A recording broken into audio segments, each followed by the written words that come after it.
Hey everyone, it's the Kung Fu Genius, aka Alex Richter. And if you're listening to us on audio only, I'd appreciate you rating and reviewing the podcast wherever you listen to it. And of course, if you like what I do here, don't forget to subscribe to the Kung Fu Genius on YouTube and hit that bell for notifications. Are you a fan of Wing Chun Kung Fu? Well, if you listen to me, I assume you are. I got great news for Kung Fu Genius fans.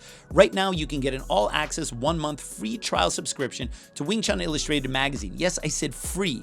Go to WCInewsstand.com and register in the upper right-hand corner, fill in your email and password, and use the code KFG Trial to get your free trial to the issues from 2011 to the current issue. That's right, all the issues, even the one with this guy on the cover. My Kung Fu Genius column is in all the new issues, as if you need another reason to get this awesome magazine. Go get your free trial subscription today. For all that information, check out the description below. And with that, let's get started. All right, peeps. On today's episode of the Kung Fu Genius, the Genius will be talking about the first Yip Man movie. Lots of gems, lots of wrong bloody knuckles, lots of Cantonese with a Boston accent. Let's get to it. He is unstoppable, unbeatable, unbelievable. He's Alex Richter, the Kung Fu Genius. And every day, I practice martial arts. Watch out! Word is, I'm a Kung Fu Genius. Practiced all day like a genius. Yo, Dre, how you doing, man? I'm doing good. Sifu feeling stronger than a Nifka on Viagra. That's a dangerous thing, by the way. So here we are. We're going to do another special topic here, All right. rather than doing our normal Ask Me Anything episode. And because I have to go to work after today's episode, I thought I would dress up a little bit. What do you mean? Well, not to be outdone, but you've been trying to make me look like a straight ass on the last few episodes. And I think, Yo, I just noticed you got on the tux. Yo. I'm pretty sure you helped me put the bow tie on, but yeah, good job there. Which is not even straight, by the way. You tried to sabotage me there before. Wait. So you had him help you put your bow tie on when I had to be the one to help him put his tie on. Yeah, but this did not need to be tied or anything special. It's like one of those. It came with two bow ties. One that you actually have to know how to tie it, and then the other one was already ready to go. We used that one. I don't know anything about tying bow ties. So not a clip-on. So anyway, rather than doing our normal Ask Me Anything episode, I thought, people ask me to do like some movie stuff every now and again. Now, I'm not like a movie snob. There's lots of people out there who... I am. Yeah, I know, clearly. All right, you should probably do this episode then, right? Right. So, there are a lot of people out there, like, their whole thing is movies, Hong Kong cinema. Like, they're really, obviously, highly specialized in this topic. They can tell you who the entire crew was and the conditions from which they shot it and all the background stuff. I'm not that guy. I'm a martial arts maniac. I'm a Kung Fu nerd. I'm a Wing Chun instructor. So, obviously... Growing up with martial art films are definitely something that I'm super interested in, but I'm not like the guy that knows every single thing about all the films and stuff. I know some stuff, but when it comes into my backyard, like, in Wing Chun, I like to talk about it because people ask me all the time what I think about the IP Men movies, aka the Yip Men movies. And so I thought, well, why don't we start talking about them maybe individually, right? This allows us to stretch out our content Who comes over to multiple mind episodes. for me is the Kung Fu Santa. Kung Fu Santa, Rick Myers, yeah, obviously. And then you have, now it's like, it's different because you have all sorts of podcasts now. They're podcasts that are popping up everywhere. Okay. Podcast on Fire. You have like all these Hong Kong, Hong Kong-based podcasts on films where they're talking about this stuff all the time, and you realize that, like in the old days, you had Rick Myers, you had Bay Logan, you had Toby Russell, you had the guys out there who are like the kind of, first-generation experts, and now there are all sorts of people who are out there who just have grown up listening to and reading all the stuff from those guys and have now taken it to another level. So, this is definitely not my attempt to compete with those guys. If you want to have like full breakdowns on the films and the background and the actors and how all that stuff was set up, like I'm not that dude. But the Yip Man movies obviously are about Yip Man someone near and dear to my heart as a Wing Chun instructor. And so, like, I often get asked what I think about these things. And so I thought, well, I'll talk a little bit about what I do know about the movie and what kind of impact the film had on my school and everything. And then I thought we would maybe go through a couple of the key fight scenes,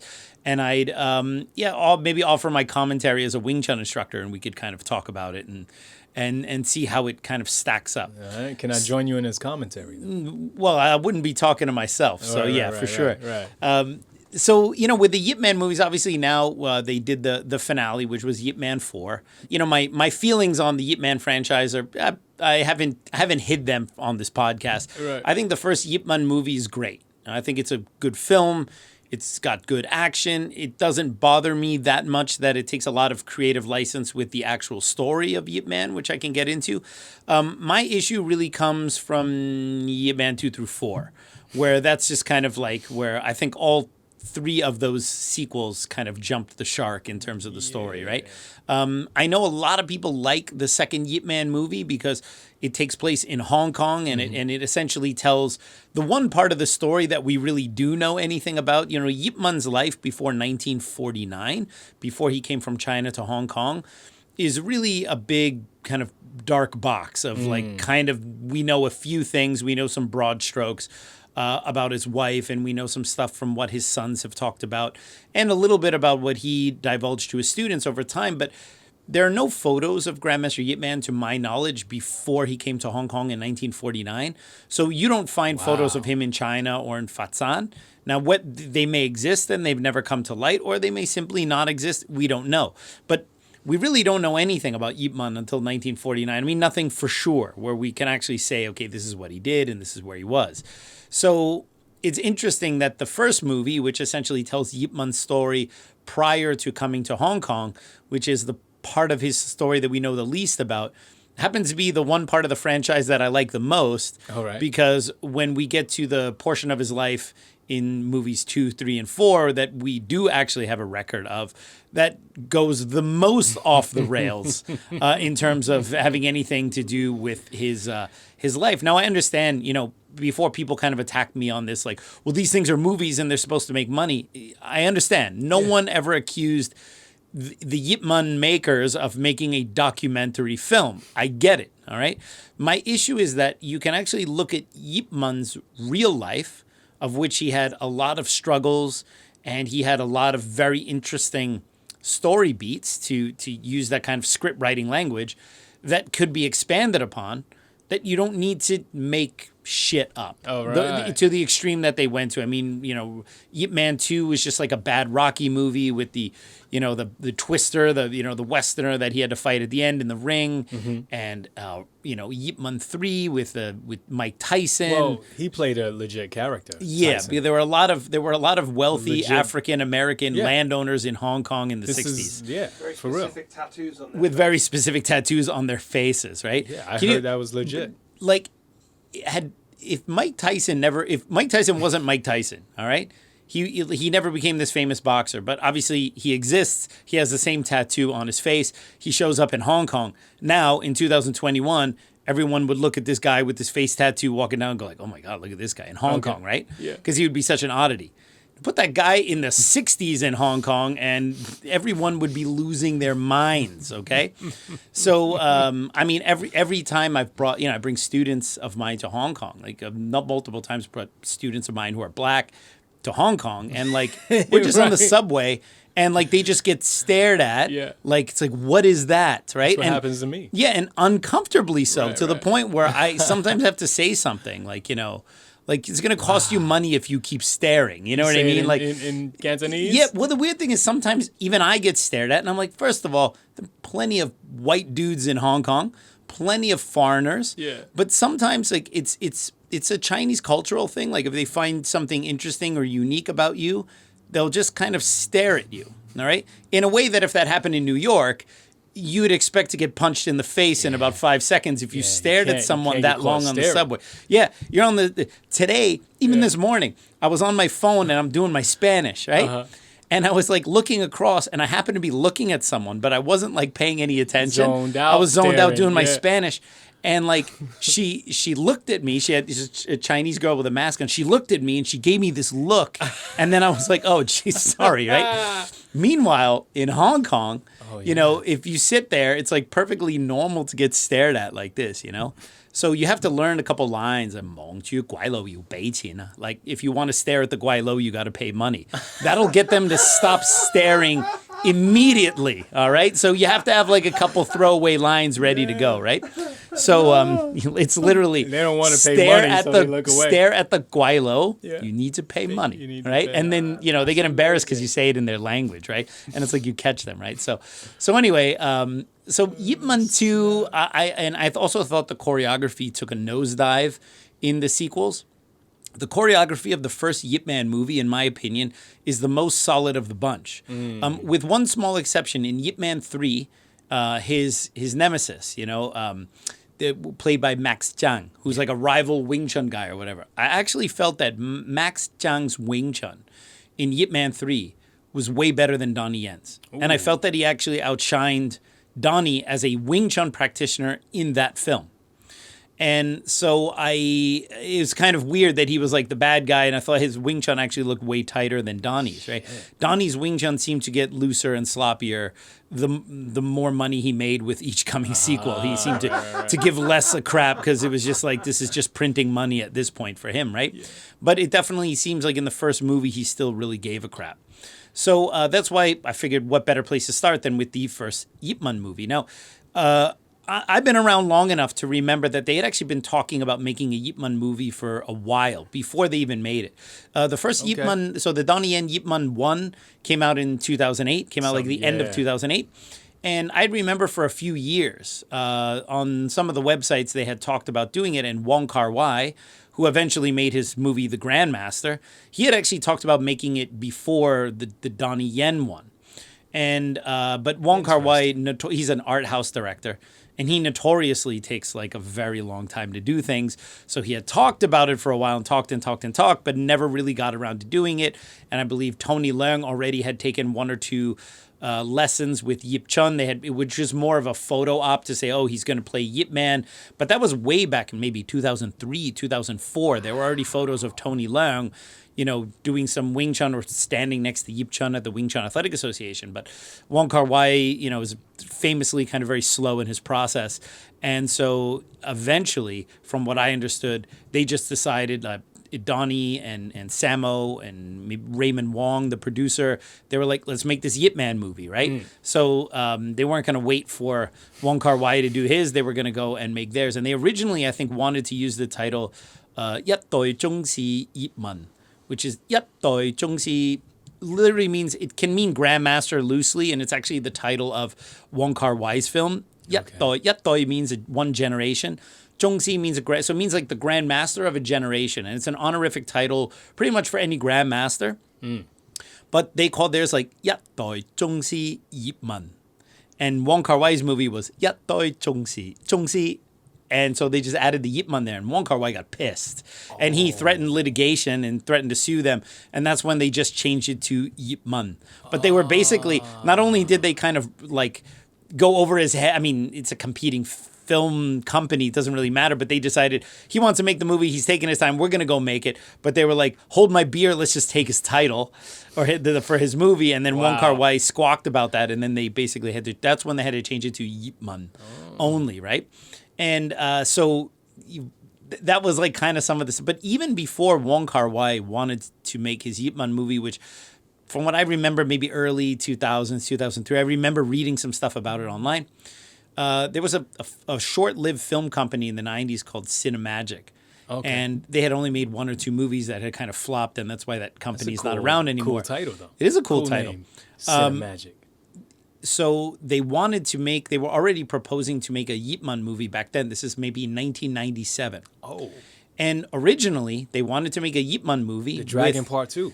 No, they wanted to make a Yip Man movie with Donnie Yen and Stephen Chow. All right, Stephen Chow, the comedian actor from Kung Fu Hustle, Shaolin Soccer, right? And which is crazy, right? If you imagine that. The thing is, they had not yet really decided who one of them was going to play Bruce Lee and the other one was going to play Yip Man. but they didn't decide, okay, which one is going to be which. According to Bay Logan's 36 Chambers book, where he goes into all the different, his favorite films, right? Yeah. He talks about it. He gives a little bit of background. He said that he was there when Stephen Chow and Donnie Yen were having a conversation as to which one would play Bruce Lee and which one would have to age up to play Yip Man, right? So, and also said, well, can you imagine, I mean, that movie ended up not getting made, but can you imagine going back like into an alternate timeline and seeing a Yip Man movie with Stephen Chow and Donnie Yen from the late 90s, right? And let's assume maybe Stephen Chow decided to play Yip Man. Yeah. Right? So he would age up to play Yip Man, which I think probably would have been a better choice. Although it's weird to imagine Stephen Chow in any kind of role that's not a comedy role, right? Whereas Donnie Yen, you can imagine him doing it. Donnie Yen has also played the Bruce Lee role in I think Legend of the Fist, which was basically a continuation of Fist of Fury, but with some Kato elements in there. And then he was also in a TV series, Fist of Fury, which was a remake of Bruce Lee's Fist of Fury, but done as a long-form TV series with multiple episodes where he played the Tianjin Bruce Lee's character, right? So he's already done like the Bruce Lee role. So so it would be interesting to see that, right? But I can imagine what I think is they've kind of shied away from portraying Bruce Lee too much in more recent years because the Lee estate tends to occasionally be litigious when people try to use Bruce Lee's name or likeness. So they always try to find some ways around it. And I've heard that was one of the reasons why they decided to later pursue Yip Man's story, because it was a way to kind of maybe sneak in Bruce Lee references around the side door without just making a straight out Bruce Lee movie and have to then deal with the estate. I mean, even when they made Bruce Lee My Brother, which was written by Bruce's brother and sister. Yeah. Which is, in my opinion, which is one of the most accurate of all the biopics on Bruce Lee. And it also doesn't depict Bruce Lee as some indestructible person who is basically just one of the characters in his films. It actually humanizes him, and it's a very realistic portrayal of Bruce Lee. And some people didn't like it because they're expecting to see an action movie, as if Bruce Lee's life in pre-America Hong Kong was an action movie, and it wasn't. I thought it was really good, but literally in the opening frames of that film, Robert, his brother, and Phoebe, the sister, they essentially have what's akin to a disclaimer about this is our story and yada, yada, yada, because the Lee estate has tried to stop that film, and they did everything in their power to kind of block the U.S. distribution on that. So I think that's why some film companies in the past were a little worried about doing stuff straight about Bruce Lee, because Linda and Shannon are notoriously horrible with that stuff. They will sue the pants out of people who want to do legitimate stuff about their father. Damn. And meanwhile, they will write off on stuff like that terrible Chinese TV series, which is totally inaccurate, and they'll sell his image to Johnny Walker and stuff like that. Like that stuff is cool.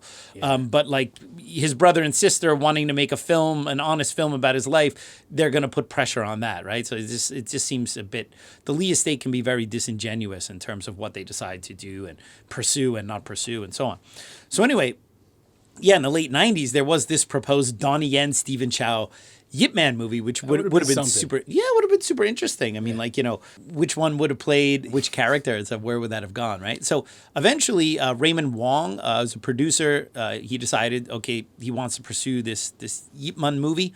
They knew that Wong Kar-wai's film was going to portray Yip Man in a more dramatic role, because that's Wong Kar-wai's thing. He's an art house director. He's going to make, and you've seen The Grandmaster. It's a much more dramatic film, and they knew that was going to be Wong Kar-wai's strong suit. So they decided, Raymond Wong decided, well, they should portray Yip Man more as a martial arts hero, to kind of counter what they assume was, because remember, Wong Kar-wai's film had not come out yet. They're only kind of assuming what it's going to be like. So they wanted to do something opposite to what they would have assumed he would have done. So they wanted to obviously push him more as a martial arts hero rather than as a dramatic actor. And like, hey man, I love Donnie Yen, but he's not really a dramatic actor. Every other line in most of his movies is Fatsang Mesia, which is what's going on. You know, you can peel this line out of a bunch of Yip Man movies and a bunch of other movies. I'm sure someone could make a mashup clip of Donnie Yen just saying Fatsang Mesia, which is like, what's going on? What's going on? As if like that, like Donnie Yen's main line in most movies is Like the what's going on. F-bombs. He's a guy who doesn't know what's going on. That's the character he always plays, right? So Just asking hand, man.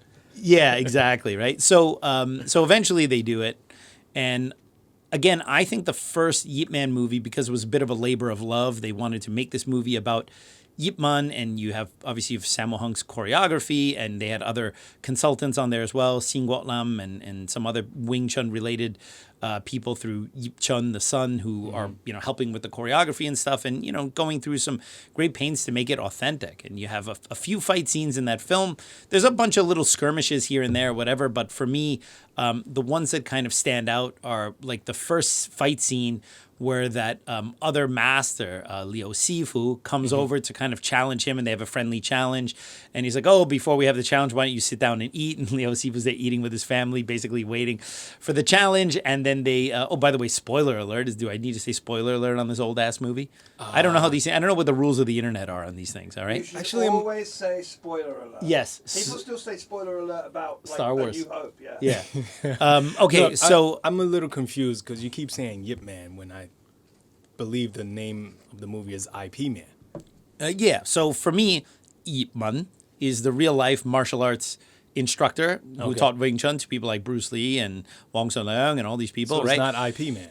And IP Man is a fictional character based loosely on the story of Yip Man. All right. Okay. Now the spelling thing is something that I've taken aim with, or aim at, I should say. In certain legal documents, Yip Man had his name spelled IP. Mm-hmm. But in other legal documents, he had it spelled YIP. And pretty much for his entire life, when his name was spelled by any of his students, which is not confirming of anything, they used YIP. Moyet, a very close student of Yip Man, spelled it YIP. Bruce Lee spelled it YIP. Leung Ting spelled it. Everyone spelled it YIP. The decision, even his sons, Yip Cheng and Yip Chun, spelled their own names YIP. Okay, and so it seems that in certain legal documents, he used that spelling. Now, on his ID card said Ip Yat. It wasn't even Yip Man. And I've heard on his Chinese Wikipedia page, there's some interesting stuff. You want to find some interesting stuff about Chinese Kung Fu people, don't look at their English Wikipedia page. Look at the Chinese one. Oh, And obviously, if you don't speak Chinese, get someone who does and have them, because the stuff that's on the Chinese Yip Man Wikipedia is way more interesting. Now, of course, Wikipedia changes every now and again. People come in there. Sometimes they vandalize it a little bit. Oh, damn. But at one point, someone and you could tell who contributes. Right, there was someone who had contributed a lot of very interesting points about Yip Man on the Wikipedia page, and there was a note in there that because Yip Man fled China because he was a member of the Kuomintang Party. The Kuomintang Party was the opposing party to the Communist Party. So basically, if you were a Kuomintang member, you better get the F out of town, or you better start bowing down to the communists right away. Otherwise, they're going to boot your ass, right? So he basically left China very suddenly, all right, to put it mildly. And there was something in the Wikipedia page, in the Chinese version, which alluded to the fact that even when he was in Hong Kong, which was British controlled, so he, in essence, does not need to fear the Chinese anymore once he's in Hong Kong. But he still had a bit of a fear of some kind of retribution from the Chinese government. And that may be one of the reasons why he had kind of a nonsensical version of his name on his ID card. Because his ID card did not say IPMAN. It said IPYAT, Ipyat. On the run. Yeah, so there is some speculation that this was kind of a fabricated name altogether to keep himself somewhat hidden from people are still nervous about these things, right? Okay, it's just like the old WT organization. I remember people had quit Sifu Emin's organization in the 90s, and when I would go to learn from them, they would still look out the window worried that Sifu Emin was going to find out they were teaching Wing Chun without his authority or something like that, right? I get it. It's like with people, they're almost institutionalized, like people who've been in jail for a very long time. You can't get them out of that mindset, right? Because shortly before Yip Man passed away, he formed a martial arts association separate from the Wing Chun Athletic Association. And in those papers, which you can find online, he spelled his name YIP. And it was called the Yip Man Martial Arts Association, YIP. And that was in September of 1972. And he died in December of 1972. So pretty much right up until he's about to croak, all right? He decided that YIP is kind of the spelling that he went public with. But when you look at things like because I'm such a nerd, the Wing Chun Athletic Association, the premises, which I've shown you where it is there in Mongkok. My wife is a lawyer, so she actually went into some government website in Hong Kong, and you can find the public information about who owns different buildings. And so I asked her, I said, I want to know about the unit of the Wing Chun Athletic Association. Can you look it up? We had to pay, I don't know, $12 or something like that, and then you get the public records. So I have the public records of the association. Of the space. It's not the whole building because different people own different lots in there in the building, right? I looked specifically up that one, right? And in it, which is the official government papers, Yip Man's name is spelled IP in there, all right? Even though in when he formed his own association a little bit later, he decided to spell it another way. So it's a question of which one really had the legal bearing. Like, it's not very clear. I'm sure that legally it was probably IP because that's where it was. But I don't know if Yip Man himself really gave a crap about those spellings because he seemed to be a bit ambiguous about how he himself did it, right?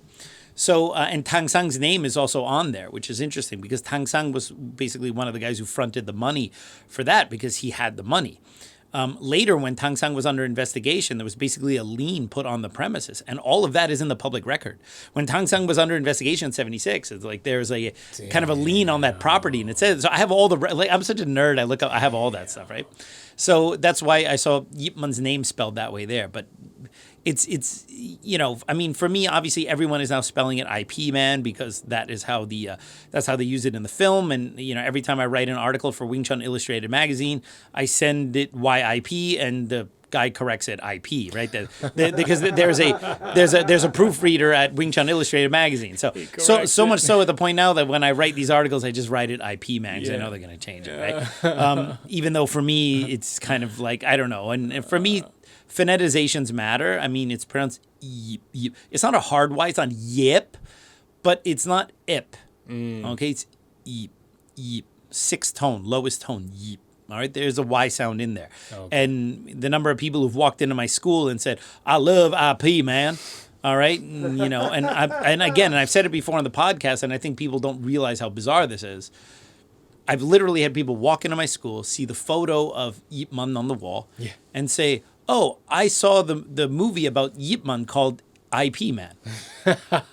And just like kind of looking at them. Not IP in the same sentence. And I also think it's a kind of a funny twist of irony that the director for Yip Man is Wilson Yip. Wilson Yip. And Wilson Yip, and it's the same surname, and Wilson Yip spells it YIP. So I've tweeted a couple times. I said, repeat this slowly. Wilson Yip directed Ip Man. All right, because it's the same surname. Yip is a common Chinese surname. Even my, I have a nephew in Hong Kong. Through my wife's sister's son. Right, so he's my nephew. Right, the surname is also Yip, and they spell it YIP. All right, so because there's no standard phonetization. All right, some people legitimately spell it IP. People in the government with that surname, I've seen it spelled IP, and other people spell it YIP. It's not standardized. So it can be spelled both ways. YIP is the more accurate of the two, but IP now for our late grandmaster has been shoved down our throats so much that if you change it now, you you're going to have to face an angry mob of people, right? Yeah. The beginning of the IP man spelling really didn't come into place until 1991 when they published the genealogy of the Wing Chun family. And that seemed to really be the first time when even the Yip brothers decided to change how they spelled their own name. Because I have books by Yip Chun in my house. That's where he spelled it Y-I-P. Y-I-P. All right. And like multiple books, right? Yeah. And then suddenly after 91, there was a bit of a revisionist take on their own name. So apparently everyone had remembered, oh, wait, no, that's not how we spelled our name, some nearly 20 years after their father had passed away, right? Hey, Kung Fu Genius listeners, if you're a Wing Chun practitioner, especially from the WT or Learn Ting line, and want to get really personalized immersion training with me, you can now apply to do an immersion course with me here in NYC, or if you like the sun, in my Florida home near Orlando. These courses are for instructors or anyone who's serious about learning the art in detail and working hard. I teach in program blocks like Siunam Tao, Chum Kyu, Buji, Wooden Dummy, and those include the Chi Sao theory, fighting applications, and training methods as well. If you're really serious about learning Wing Chun, check out the link in the description below to find out about applying for a spot. For those of you who are not quite ready to do full private immersion training, you can also apply for a spot at either our winter or summer intensive training camps. We have a few spots available for non-city Wing Chun students, so apply today. A link for those options are in the description below. And now back to me. So anyway, that's a little bit of a background on that. Yeah. The main fight scenes that kind of tickle my fancy for the first Yip Man movies. One, where he has the first fight with the challenger, which is a more of a friendly match between two martial arts colleagues, right? It's not like matches. Yeah, I love friendly matches. If only they went the way they went in movies, not the way they do in real life, which they always turn unfriendly, because no one wants to lose in a friendly way, right? Yeah. So that first fight there, I think, actually has a pretty decent display of Wing Chun from Donnie Yen. The second fight that I really like in that film is when he finally fights the Northerner, played by Fan Xiu Wong, right? In his house, in his mansion, right? The Northerner had basically come down to Fatsan, and he's challenging all the local martial arts school leaders, guy. right? Yeah. And basically beats all of those guys. And then brutalizing. Yip Man in the movie is the only one who doesn't have a martial arts school, because Fatsan, the town where Yip Man's from, is very famous for producing a lot of kung fu schools and kung fu masters. You had Charlie Fat in Fatsan, you had Hong Hu, Wong Fei Hong is from Fatsan, Yip Man is from Fatsan. All these are famous kung fu masters come from this one town.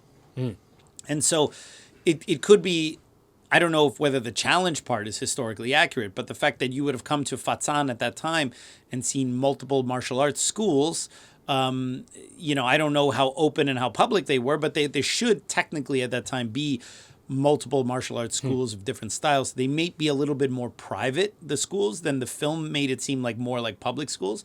But there would be a number of famous styles represented at that time. So basically the Northern comes in, and it's the kind of the classic, Lam Kun Bak Toi, which is the Southern fists versus the Northern kicks or the Northern leg. Yeah. The Northern styles being known for their footwork and leg techniques, and the Southern styles for their fist fighting techniques. And so he comes in and he basically, challenge all of them. Now, what I really like about it is, aside the fact that Yip Man is obviously a movie about Wing Chun and stuff, but I think Fan Xiu Wong's performance is great. I think he's so good. Like, he's so good in that movie as a bad guy that it's a shame that he wasn't the final villain. Because if you watch that movie, he comes in, he kind of beats up all the local masters or whatever, and then he hears about Yip Man, but Yip Man doesn't actually have a school. He doesn't have a public martial arts persona. He's very private. And eventually he goads him to have a fight with him in his home. And that's kind of the midway point of the movie. And it's almost like a totally separate movie, because after he defeats, Jin, Zhao, or whatever the character's name is, played by Fan Xiu Wong, the movie shifts because now the Japanese have come in and they've invaded China, and now they've taken over, and now it's like a number of years later, and now the Japanese are the big baddies, and now it becomes all this the fighting the 10 black belts. Well, it's also like the fighting the 10 black belts, and then the final fight with the Japanese general at the end. Yeah. And the movie takes a strong tonal shift at that point. Because in the first half, it's like, oh, this is kind of very humble kung fu master who's very skilled, but he doesn't teach openly, but all the martial arts talking heads want to know about him, and then he kind of gets involved. Like, that would have been a far more interesting thing, I think, to explore as an entire film for the first one. Yeah. All right? Because the Fan Xiu Wong's character, he's the best final villain for that movie. But it peaks right there in the middle, and then the film basically changes tone. And what I mean by changes tone is not just that it becomes darker and now you're in the kind of World War II with the Japanese and everything like that, but it also changes tones because up until that point, Yip Man, is played by Donnie Yen, is that kind of that archetype of a sifu, of a gentleman sifu, kind of scholarly like gentleman, rather than the kind of one-dimensional tough guy hero. Mm-hmm. And so, he's like Donnie Yen is reluctant to fight. The guy challenges him. He has the challenge match. He defeats Liu Sifu, but he doesn't want anyone else to know about it because he knows that guy is still teaching, and he doesn't want him to lose face. So that is showing like the kind of culture of that archetype of what a Chinese Sifu should be.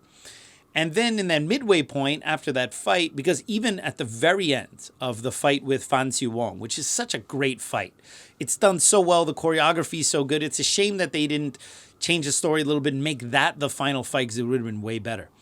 The northerner, he comes down because he wants to see what is better, northern martial arts or southern martial arts, right? And what's great is that Donnie's Yip Man, after he defeats him, in that very classic way that you would see in the old Quan Ta King, Wong Fei Hung films, he wants to teach him a lesson, right? And, he basically says to him, like, it's not like a northern or southern problem, because it's always this kind of classic, like, which one is better? It's like territorial. Yeah, and so he says, 唔係南北拳個問題, which is like, it's not a southern or northern fist problem. 係你嘅問題. It's your problem. Hey. Right? And so basically saying, like, it's not about which one is better. The conflict is you. You are the one with the conflict, right? And that's so great. And that is an awesome beat that closes that whole story arc in the middle of the movie. In the middle of the movie. And then suddenly the movie now is like, the ominous rain and the Japanese, and now it's like, oh, he's poor and everything's been taken away from him. He doesn't have his mansion. They're trying to survive. And now there are these, one-dimensional evil Japanese killing all the Chinese, which is true during that time. I mean, the Japanese occupation of China was 100% brutal, but spoiler alert, it wasn't the reason why Yip Man left China. Yip Man left China in 1949 for another reason, which we can't talk about on the podcast. Whoa. All right? Okay? So, or maybe I should say, I basically alluded to earlier in this podcast because of political issues, right? The Japanese occupation was earlier in the 40s to the mid-40s. I think even before the mid-40s, I think the Japanese were already up at 43, 44. Okay. Yip Man didn't leave until 49. Right, but the film makes it seem like he leaves because of the Japanese. And the Japanese were not the baddies of Yip Man's life at that point. It was someone else, all right? Or some other group, I should say, Gotta make someone the scapegoat, though. Exactly. Well, of course, the thing is, look, the movie has to be distributed in China. Yeah. And China has very strict censorship boards. So you cannot have a film where Yip Man has a conflict with the communist government, and that's why he leaves for, in industrial capitalist Hong Kong, all right? Because then they would ban that film in China, all right? And all those actors would be blacklisted. Oh, but you could just say it was the Japanese. That's fine. Okay, fine. All right. So then they change it to that, right? So again, that's where, like, now politics it changes the narrative of film, right? But that I always found that was really jarring, that after that final fight, like, the movie changes tone and it's a different movie. And Yip Man, I would argue, the character of Yip Man is different in the second part of the movie than he is in the first one. Because in the first one, he is that very gentlemanly, scholarly, kung fu, wise sifu. And in the second half, he's somebody who has to, like, scrounge and survive to protect his family. Now, you could talk about that. That's a good beat for someone who comes from this prestigious position in the town to now being someone just like everyone else who has to kind of scrounge and survive. And I get it, but I don't know if they did that part really well. It's a weird transition. It's a weird transition. And then when he starts fighting, when he has the other fight with the third fight of note in the movie, which is with the 10 black belts. Yeah. Which when you look at that fight in isolation, everyone always watches that fight. And the number of people who walked into my school, did Yip Man really fight 10 black belts? And it's like, no. And then you tell them that and you just see how, it was 9 only. And then they're like, oh, you see how disappointed they are, right? It's the same people who are disappointed when you tell them that Bruce Lee did not really play ping pong with nunchucks. And that was a Nokia commercial from the late 2000s. It's the same people, right? Right. It's only the same people who get fooled. Yeah, the only same people who get fooled by that stuff, right? So, but if you look at that fight scene by itself, all right, it's an awesome fight scene. Yeah. And it is, in my opinion, another really great display of Wing Chun from the first movie, which is, if you really want to see how to do Wing Chun well on film. And violently. You look at the first fight scene where it's the more soft way of using Wing Chun because he's not really hitting Liu Sifu with a lot of power because it's a friendly challenge. And then you have a slightly more martial arts duel with the Northerner in the middle of the movie. And then you just have this all-out, brutal destruction of these 10 black belts in this fight scene.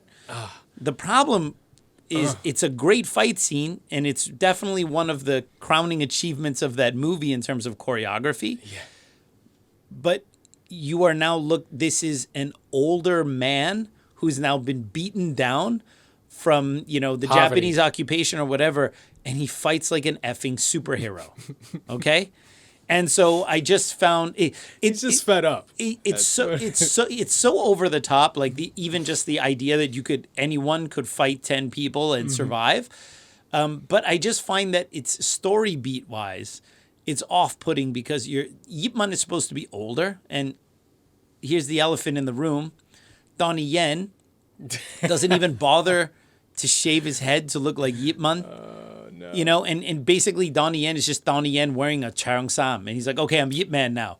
You know what I mean? You put a leather jacket on him and he's like, I'm the guy from SPL now, right? You put a gun around his waist. He's like, from Kung Fu Killer, and it's like it's just Donnie Yen wearing a different, it's just a wardrobe change. I've been shaving my head for years waiting for someone to discover me. Mm-hmm. And say, yo, I want to put you in the next Yip Man movie. Well, we've said it before. I don't know if the audience... We've said it before on the podcast. Right. If you take a light and shine a light on you, a spotlight, and have like a sheet or something where you can see the silhouette, your silhouette with your shaved head and your narrow ass, you look exactly like Grandmaster Yip Man. I've often thought that every time I walk in and bow to the photo, and I'm just like, am I bowing to Yip Man or am I bowing to Dre? The shape of the head from the side, everything, right? You got it. So you could definitely play Yip Man's silhouette. Okay. Or his shadow. Right? Yeah, the moment the camera actually pans to you, they're like, that guy's not Yip Man. That's not Yip Man. All right. Hey, who is this man? Yeah, who is this man, right? So... Yeah. So like, he does. Donnie Yen never bothered to shave his head, not even in latter movies, and so you just see the difference between him, say Anthony Wong, who's a better actor and played Yip Man in Yip Man: The Final Fight, and he took great pains to Anthony Wong shaved his head to at least look like Yip Man. He also, unlike Donnie, and maybe people don't realize these things, Anthony Wong attempted to speak Cantonese with a Fat San accent. Ooh. All right. Donnie Yen speaks Cantonese with his Boston accent. All right. Okay. Like he's not even trying. Okay. It's just this is Donnie Yen in every role Donnie Yen has ever played, but he's just wearing a Charong Sam in this one here, right? And if it sounds like I'm salty, let's not forget that I waited for Harvey Weinstein for 4 hours and got an autograph box by Donnie Yen. This is all I got. I waited for Harvey Weinstein. Yeah. 4 hours. 4 hours. He was supposed to give me a shout out to my school city Wing Chun. And what I get from Donnie, I got this. But I didn't even get this from Donnie. I got this from someone else who felt bad that Donnie didn't hold up his end of the bargain. Yeah. And it's a box for Yip Man 3 for the mug. And the mug is not in it. Where's the mug? So there you go. So if it seems like I ever come off a little salty on Donnie, all right? Just a pinch of salt. Yeah. Just a small pinch. All right. Why didn't you shave your head? Try to speak with an accent? Try to pretend to be a little bit older than you were? So anyway, but I digest, okay? Yeah. So, but that fight scene, if you were to say, okay, this was a fight scene from a movie about a younger Yip Man, all right? I think it would be more in place. But it's just like, oh, so he was this gentlemanly seafood. No, he's an indestructible. It's not Iron Man. It's not Spider-Man. It's IP Man. All right. So he's just a superhero now, right? And then the final scene outside on the platform with the Japanese general, I thought was pretty good. That general was played by he's an actual Japanese actor. Unlike in many Chinese films, they usually just have Chinese people playing the Japanese. Okay. But that guy was an actual Japanese actor, but not a martial artist. So he had to train just for that movie.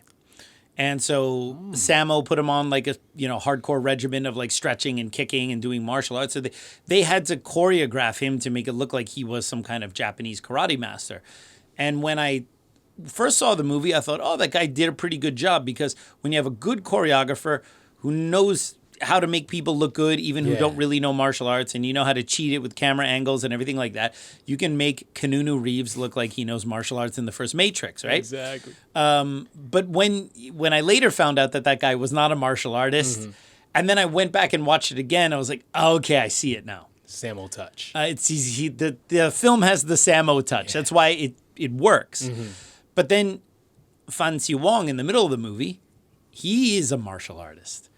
And he's so much better than the Japanese actor that it just really seems a shame that fight was the middle one and not the end one. I know they meet later again, like when Fatsan is under Japanese rule and like Fan Xi Wong's character is still around, and then they kind of have another fight, but the stakes are way lower because he's already beat him, right? You're not like that worried about, like, he's already beat him in the movie, and if they fight again, you're kind of the stakes are kind of killed for that, right? So, yeah, I felt that it was like, I don't know. And also some of the stuff that they did at the end in the final fight scene where they're comparing Donnie Yen's wooden dummy training to what he's doing to the guy there. I'm like, it's not what you use that for. It was like there were little moments of slop at the end there where I was like, but famously, because they didn't know that they were going to make this into a franchise. At the end of the first Yip Man movie, they talk about, Yip Man later became famous, like during the credits, and his schools in Wing Chun went all over the world, and they have a photo of Sifu Leung Ting in there, leading probably a seminar somewhere in Germany, and I think they even have our friend Sifu David Peterson in there, and how it's gone all over the world. And then, of course, the photo of Yip Man and Bruce Lee at the end kind of tie that together a little bit, right? So, on the whole, it's a very solid movie. It's by far the strongest and best of the franchise, in my opinion. But I just have a little issue with the tonal shift and what, in my opinion, is the best fight peaking in the middle of the movie rather than going at the end. Okay. So I figured, why don't we look at some of the fight scenes? Yeah, why not? And I'll talk about some of the Wing Chun that we see in there, and then we'll wrap it up from there. What do you think about maybe after we do this episode, we do another episode where we talk about like the other, because I can do a whole episode like this one on the first Yip Man movie. I cannot do an entire episode on Yip Man 2 without just me just going on and on and on about how much I think it sucks, okay? So you want to compress a few. Well, no, I think, okay, we've done the Yip Man 1 episode. Right. Obviously, I'm fanboying over it a little bit because I think it's the best of the franchise. But I would like to maybe compare the other Yip Man movies, Grandmaster, Yip Man, The Final Fight, and the other in the Yip Man franchise, and we can do like, how would I rate them? Let's say there's 6 or 7 of them. There's more now. There's more coming out of mainland China, but these are a Mandarin-speaking Yip Man is not something I can sit through for 10 minutes, let alone an hour and a half. So I'm going to discount all this new schlock crap that's coming out of mainland China. No. We'll talk about, obviously, the 4 Yip Man movies with Donnie Yen, Yip Man, The Final Fight, The Grandmaster, and The Legend is Born, which is the prequel. I'm going to leave that one out of it because that one kind of sucks. So we'll leave that one out of it too, and we'll just talk about the aged Yip Man movies, right? Got it. And we can do we'll do an episode where we do the best of or whatever, and then people can comment about how they think we're wrong. Looking forward. Let's talk about the first fight scene where he fights with Liu Sivu, where it's the challenge. All right. Okay, so here we got the first fight scene of Donnie Yen's IP Man movie.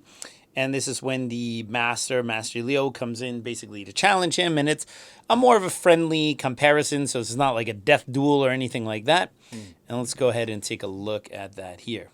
Oh, yeah, I remember my man with the hat. That's right.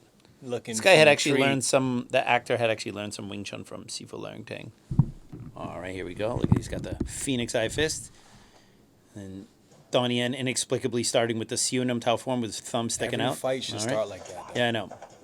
So some basic parrying, right? He's not using a super aggressive Wing Chun tactics. Catches, a little bong sao, a little pole pie action. A little Lao Gurk. The hell out of here. Driving him back, running. Are you okay? When something went up his butthole right there. Oh. So now he uses the Zhong Sao finally, all right? So some simple block and parry, laps out, Dang Chang, all right, elbow. Yeah. And he's telling him when he hits, chain punches, right? Someone needs to tell Donnie to keep his thumbs in. It drives me nuts. Neck pull lifting punch, Wundami technique, knee punch, face peel, control. I remember the first time I got face peeled by my seeing. So there you go. So a pretty solid application of Wing Chun. You know, he's obviously taking it easy, so he's using a more kind of defensive end of things, and there are a couple little beats in there. He does the lifting punch with the neck pull, which is kind of staple, kind of combining both wooden dummy and chumkyu together. Other movements in there look pretty solid, but yeah, one of the things, Donnie always has his thumbs out like this. Okay, he has his thumbs out in the zhong sao, even when he does a palm, whatever. This is just very poor technique, and I also find it actually looks really bad on camera. So not that Donnie is ever going to play Yip Man again, but man, if there was just someone on the set there that could have told him, all right, going to the hospital, not going to the hospital, fingers together in the zhong sao. They don't have to be tight, but this is kind of nonsense. Yeah. So you can see why I like that fight scene. It's technical. There's a lot of good Wing Chun in there. And also it's lighthearted because it's not a real fight. It's more of a challenge. Yeah, you just kind of go easy on an old man. That's right. He's also supposed to be old too. So now we go what in my opinion is the crowning fight of the entire movie, which is where he fights Fan Xiu Wong. By the way, Fan Xiu Wong, he plays the Northerner. He's speaking Mandarin, but he's dubbed because he doesn't speak Mandarin that well in real life. I thought he was. Yeah. Oh, yeah. You heard his Mandarin and you were like, oh, his Mandarin's so good, right? So let's go ahead and watch that one. So here he is, Fan Xiu Wong being dubbed. His Mandarin is not that good. I like this guy, though. Yeah, it really comes at him. Damn. And you see, Yipman is using very defensive tactics, just simple parries, moving around, trying to take his stop head kick. off. Yeah, the other guy has a lot of rage, a lot of power. Yipman is using the very kind of feminine way of using Wing Chun here. Parrying, moving out of the way, Bong Sao turn, trying to avoid contending hard force on hard force. I did make that comment at the beginning of the fight about it being a woman's martial art. Yes. Yo, you broke wife's He said, well, pot. He said, I'll pay. Good. Oh, there's Donnie in his fingers again. The fingers. So, you cannot unsee it. And then nosy members of... Yeah. Oh. We're trying to watch, see what's going on. What style is this guy doing, though? Well, no, and I wouldn't say it's a specific style so much as kind of an amalgamation of a lot of northern tropes. Mm-hmm. Kid in a tricycle. Yeah, this is supposed to be Yip Chun. Yeah.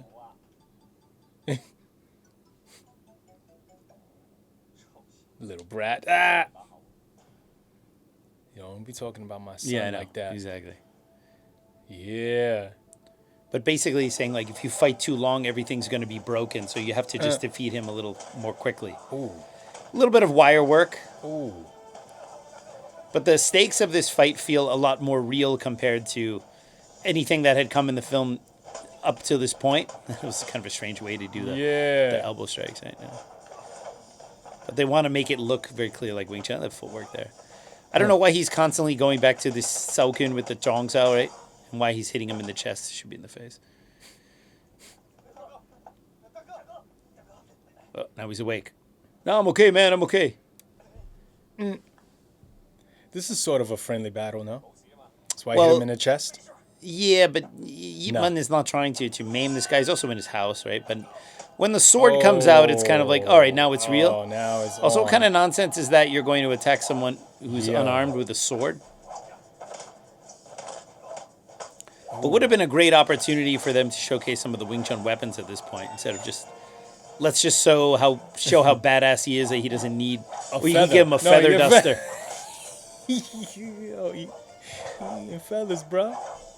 What? Whipping him. Oh, no. Yeah, looks like something more out of the Fong Sai-yuk movie than the Yip Man movie. Oh, wow. Wow. Whipping his ass, literally. Yeah. Under the arm, got him. His accuracy is... Yeah. But had you built up this character more, and then you could have made this a more prolonged fight with slightly higher stakes, it would have been, in my opinion, a much better final fight. Because Fan Zia Wong's is so much better than that Japanese actor in the final fight.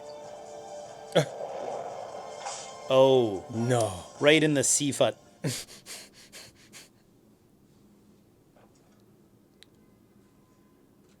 His ass hurt. Yeah. Here we go. Kung Fu's not too bad. My northern style has lost to your southern style. And here's where he says it. It's your problem. Right? Yeah. It's a great line. It's not about style. It's about you. Yeah, it's not about north and south. It's the about way you. you're using it. Yeah, it's your problem, jerk. Okay, and now, probably, I think the last fight, that one with Fan Zia Wong is the best one in the movie. But the most famous one in the movie is the fighting Da Sap fight the 10 black. I want 10, right? Yeah, he wants to fight 10, right? So let's talk about that one a little bit.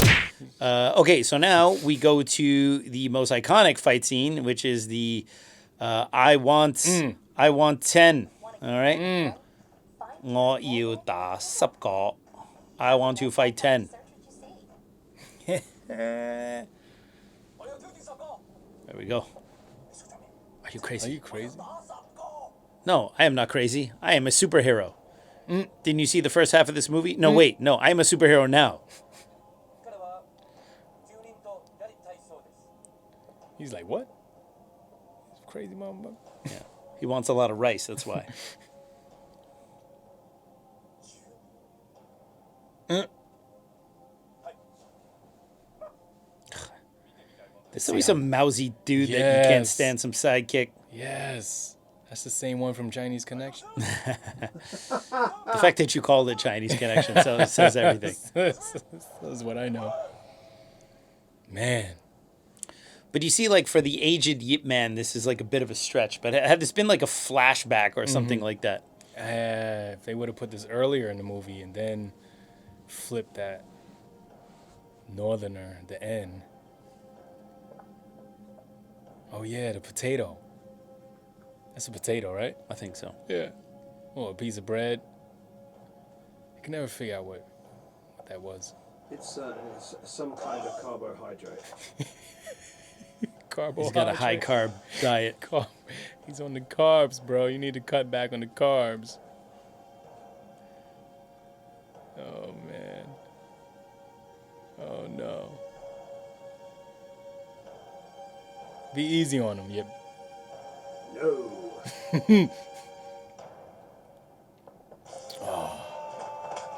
Closing the gap. Oh, face stomp. I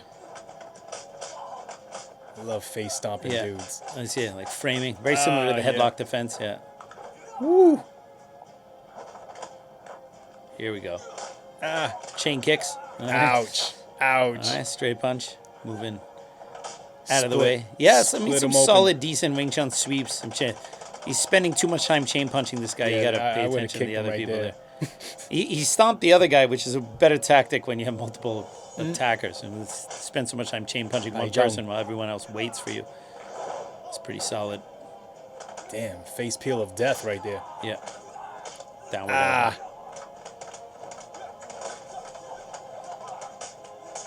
I like that. Yeah, there's some good simultaneous action. These beats here are really clean.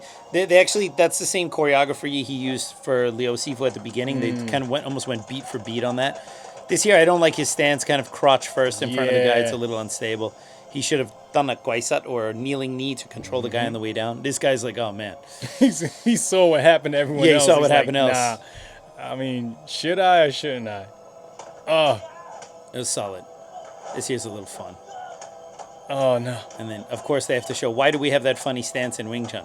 So you can hold the guy in between your knees while you pound him and then let it go. That's a cool beat, though. I like that, where he's holding him there and the shum and he lets go. Oh, the but knuckles. it's the top two knuckles. Those are the wrong knuckles, son. Bro. Oh, look at that. What are we doing, karate now? Nah. It's not Wing Chun? What's going on? Top two.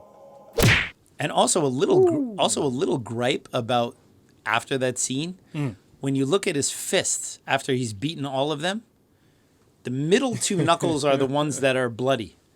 Right. And you just look at that and you go like, where was the Wing Chun consultant there? No. You know, that said, actually in Wing Chun we punch with the bottom three, so those are the ones that should be bloody, not those here. I think he was either the top two, like in karate, or was the middle ones. He I got don't stuck remember. on a train or something. Yeah, but it wasn't right, and that kind of bugged the hell out of me. And now we have the final fight between Donnie Yen and the Japanese general, so let's go over that fight scene a little bit. Oh, yeah. It's like going out to the gallows. And here, you know, talking about the differences between Chinese martial arts and Japanese martial arts.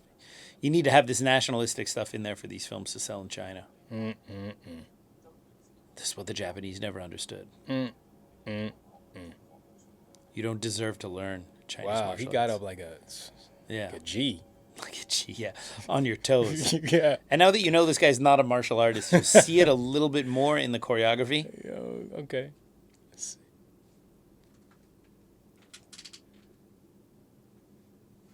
Yeah. Does he know Yip Man's from Boston? Oh, he's bending his thumb there finally. Oh, this guy again. This dude. He's always like in the trees and Yeah. And there's obviously a lot of stunt doubles here. You're going to see a lot of moments where you see the back of that actor's head, but he's being stunt doubled by different haircut. someone else. Yeah, slightly different haircut. It's Donnie Yen fighting himself.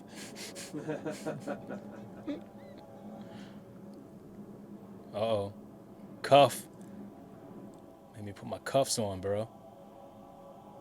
Ooh, he's trying it. There we are.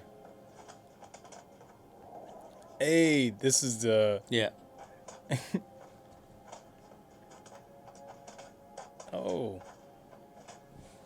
Yeah, and you can see they use a lot of angles to and away from the camera to kind of hide certain beats. You can see a lot of stunt doubles in there, especially when he's doing the kicks. They use the Japanese actor for a lot of the hand stuff in close because they can kind of fake that. But whenever he's doing all those kicks and stuff, you'll see it's usually a wider shot, and it's a nice breakdance move right there. It's another actor, so it's a stunt man.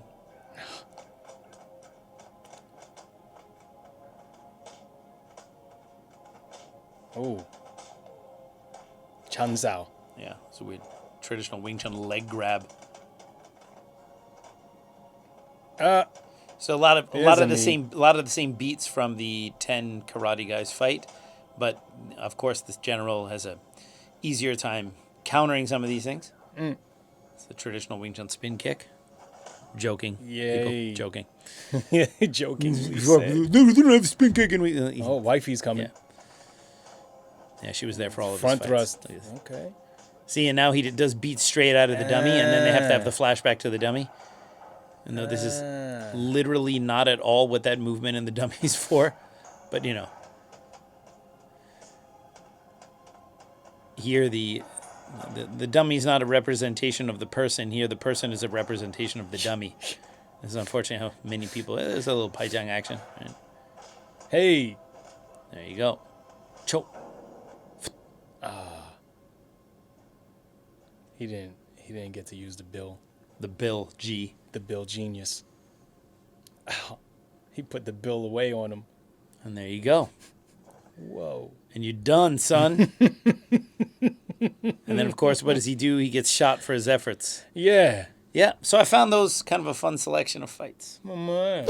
Those are the main fights, in my opinion, of the first IP Man movie. Of course, he gets shot in the end, because he's got a superhero status. He got to get shot. I mean, everyone got to get shot in the movies here At some point. Is Yip Man, what is your favorite of all the IP Men movies, the Donnie Yen ones? What is my favorite? Yeah. Of the IP, number one. Number one. But number 3 is close favorite. Yeah, because you like Mike Tyson. Yeah, because that character was a real character. He was. You got to see whose fist is the fastest. Right. No, I actually like the elevator scene in Yip Man 3. Yeah. So to be fair, 2, 3, and 4 had moments, but collectively the films are kind of trash fires. Swag. All right, cool. Hey, man, this was a lot of fun. I look forward to doing more of these. The next time we tackle this, let's go and talk about all the IP Men movies collectively and see which one is the best. I look forward to doing that. Right. And that's all I got to say about that. All right, Kung Fu Genius fans. Well, what did you think about my basic breakdown of the first IP Man movie? Do you want me to do more of this, or would you rather me stick to talking about Wing Chun, Kung Fu, and other assorted nonsense?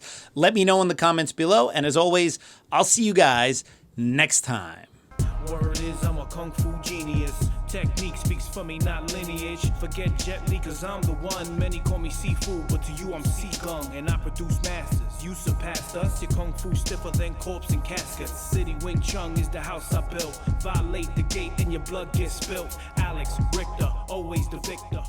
You've seen Ferris Bueller's Day Off, though. Yes, I have. Just watched it the other day. Famous tune. Oh, yeah.